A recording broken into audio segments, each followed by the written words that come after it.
নমস্কার বন্ধুরা, লিপিকাস কিচেনে আপনাদের সবাইকে স্বাগত। আজকে আমি নিয়ে চলে এসেছি আমসত্ত্বের রেসিপি। খুবই সহজ একটি রেসিপি এবং যে কেউই এটি বানাতে পারবে। আর এর জন্য যে আমগুলো লাগবে সেগুলো কিন্তু একটু টক হলে তবেই বেশি ভালো হয়। আমসত্ত্ব কিন্তু টক মিষ্টি খেতে, সেই জন্য যে আমগুলো এর মধ্যে ব্যবহার হবে সেই আমগুলো যদি একটু টক হয় তো আমসত্ত্ব খুবই ভালো হয়। তো চলুন শুরু করা যাক রেসিপিটা। এখানে আমি 2 কিলো পরিমাণ আম নিয়ে নিয়েছি। এই আমগুলো কিন্তু আমি আচারের জন্য কিনেছিলাম, কিন্তু শারীরিক অসুস্থতার জন্য সব আমগুলো আচার করা হয়নি। কিন্তু পরে যখন আমগুলো কাটতে গেলাম দেখলাম আমগুলোর ভেতরে হলুদ পাক ধরে গেছে, কিন্তু আমটা খুব মিষ্টি ছিল না, টক ছিল। সেই জন্য ভাবলাম আমসত্ত্ব বানিয়ে ফেলি আর আমসত্ত্বের রেসিপিটা আপনাদের সাথে শেয়ার করতে চলে এলাম। তো আমগুলো এইভাবে প্রথমে খোলা সমেতই কেটে নিচ্ছি এবং আমের যে আঁটিটা তার মধ্যেও যে শাঁসটা রয়েছে, মানে তার চারপাশে, সেগুলো যতটা সম্ভব শাঁসগুলোকে বের করে নিচ্ছি। এইভাবে প্রত্যেকটা আম কেটে নেব। সব আমগুলো কাটা হয়ে গেলে আমের খোসা থেকে শাঁসগুলোকে আলাদা করে নেব। এই আমগুলো কিছু আম খোলা ছাড়াতে পেরেছিলাম, সেজন্য ওইভাবে বটি দিয়ে কেটে নিয়েছি। আর বাকি আমগুলোকে খোলা থেকে আলাদা করার জন্য একটা চামচ নিয়ে নিয়েছি আর চামচের সাহায্যে শাঁসগুলোকে এইভাবে আলাদা করে নিচ্ছি। দেখুন খুব সহজেই কিন্তু শাঁসগুলো খোলা থেকে আলাদা হয়ে যাচ্ছে। কিন্তু আমি যদি এই খোলাগুলোকে প্রথমে ছাড়াতাম তাহলে এত তাড়াতাড়ি হতো না।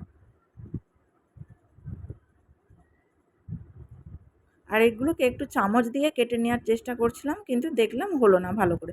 সমস্ত খোলাগুলোই ছাড়ানো হয়ে গেছে আমের শাঁস থেকে। এবার আমের শাঁসগুলোকে একটু ছোট করে কেটে নিচ্ছি, কারণ এই শাঁসগুলোকে মিক্সার গ্রাইন্ডারে দিয়ে পেস্ট বানাবো, যাতে গ্রাইন্ডারের উপর খুব বেশি চাপ না পড়ে। সেই জন্য এভাবে ছোট ছোট করে পিস করে কেটে নিচ্ছি। আর অনেকটা যখন কাটা হয়ে গেছে তখন একটা মিক্সিং বোলে আমের শাঁসগুলো তুলে নিচ্ছি।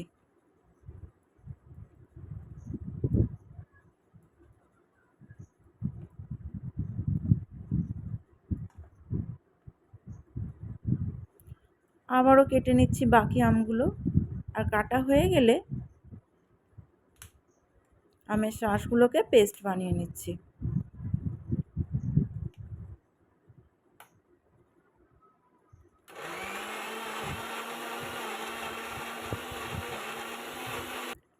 দেখুন খুব স্মুথ একটা পেস্ট তৈরি হয়ে গেছে। এবার এর মধ্যে কিন্তু জালি জালি ভাব রয়েছে, মানে সুতোর মতন যেগুলো ভেতরে থাকে না, ওইটা রয়েছে। সেই জন্য ছাঁকনি দিয়ে ছেঁকে নিচ্ছি। আর এতটাই আমটা যেহেতু মোটা, মানে এর মধ্যে জল দিইনি, আমের শাঁসটা খুব একটা পাতলা ছিল না, সেই জন্য ছাঁকনি থেকে খুব ভালোভাবে গলতে চাইছিল না। তাই হাত দিয়ে ভালো করে চেপে চেপে ছেঁকে নিলাম আমের শাঁসটা। আর দেখুন ওই জালি জালি যেগুলো থাকে এগুলো কতটা বেরিয়েছে, মানে আমের মধ্যে যে সুতো সুতো ভাবটা থাকে সেগুলো কিন্তু অনেকটা বেরিয়েছে। যদি আমটা এরকম মানে সুতো ভাবটা না থাকে তাহলে ছাঁকার প্রয়োজন নেই। আর আমসত্ত্বটা কিন্তু আমি কাঠের উনুনের জালে বানিয়ে নিচ্ছি। উনুন জেলে কড়াই অনেকক্ষণই বসিয়ে দিয়েছি। কড়াই গরম হয়ে গেলে শাঁসটা কড়াইতে তুলে দিলাম। আর কড়াইতে কোনো তেল বা জল দেওয়ার প্রয়োজন নেই। শাঁসটাকে ভালোভাবে জাল দিয়ে ফুটিয়ে নেব, মানে ফুটিয়ে কমিয়ে নেব যতক্ষণ না ঘন হয়ে যাচ্ছে। এভাবেই জাল দিয়ে ফোটাতে থাকবো। এভাবে নেড়ে নেড়ে জাল দিয়ে ফুটিয়ে নেবার 20 মিনিট পর দেখুন শাঁসটা হাফ পরিমাণ হয়ে গেছে এবং অনেকটাই ঘন হয়ে গেছে, কালারটাও কিন্তু চেঞ্জ হয়ে গেছে। এই পর্যায়ে দিয়ে দেব চিনি। আমটা কতটা টক বা আপনারা কতটা মিষ্টি চাইছেন সেই অনুপাতে চিনিটা ব্যবহার করবেন। এতে একটু লেবুর রসও ব্যবহার করতে পারেন। আমার কাছে এখন লেবু নেই, সেজন্য আমি লেবু দিচ্ছি না। চিনিটা যতক্ষণ না গলছে ততক্ষণ ফুটিয়ে নিলাম। চিনিটা একবার গলে গেলে অন্য একটা পাত্রে আমের শাঁসটা ঢেলে ঠান্ডা করে নিচ্ছি। আর আগে থেকেই রোদ্দুরে দুটো থালা দিয়ে রেখেছিলাম গরম হওয়ার জন্য। গরম হয়ে গেলে থালা দুটো এর মধ্যে অল্প করে সর্ষের তেল দিয়ে দিচ্ছি। তেল দিয়ে ভালো করে থালার চারিপাশটা মাখিয়ে নেব। আর ওই যে দেখুন আর একটা থালা বেঁকে গেছে, এটা কিন্তু এই আমসত্ত্ব করেই মানে রোদে রাখার ফলে থালাটা বেঁকে গেছে। খুব ভালোভাবে তেলটা থালার মধ্যে মাখিয়ে নিয়ে আমের শাঁসটা থালায় ঢেলে দিলাম।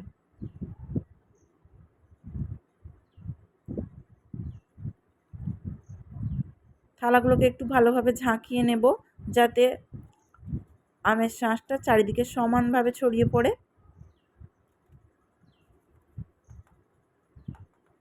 এখন এই আমের শাঁসটা রোদ্দুরে দিয়ে শুকিয়ে নেব। দেখা যাক কতদিন এটা শুকনো হয়। রোদের টেম্পারেচার কিন্তু খুবই। আর দেখুন এখন আমগুলো শুকনো হয়ে গেছে, মানে আমের শাঁসটা খুব ভালোভাবেই আমসত্ত্বটা তৈরি হয়ে গেছে। আর এটা শুকনো হতে আমার 2 দিন সময় লাগলো।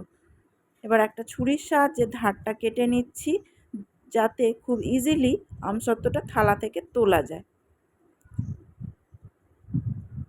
ধারটা কাটা হয়ে গেলে মাঝখান থেকেও এভাবে লম্বা লম্বা করে কেটে নিচ্ছি।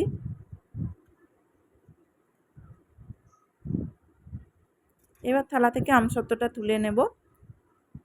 আর যেভাবে ইচ্ছা আপনার যেটা মনে হয় পিস করেও কাটতে পারেন, এভাবে রোল করে করতে পারেন, যেভাবে ইচ্ছা আপনি এই আমসত্ত্বগুলোকে তুলে নিতে পারেন।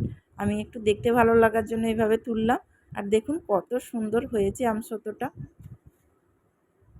খুব ইজিলি থালা থেকে উঠে গেল। এবার এগুলোকে একটু ছোট ছোট পিস করে কেটে নিচ্ছি।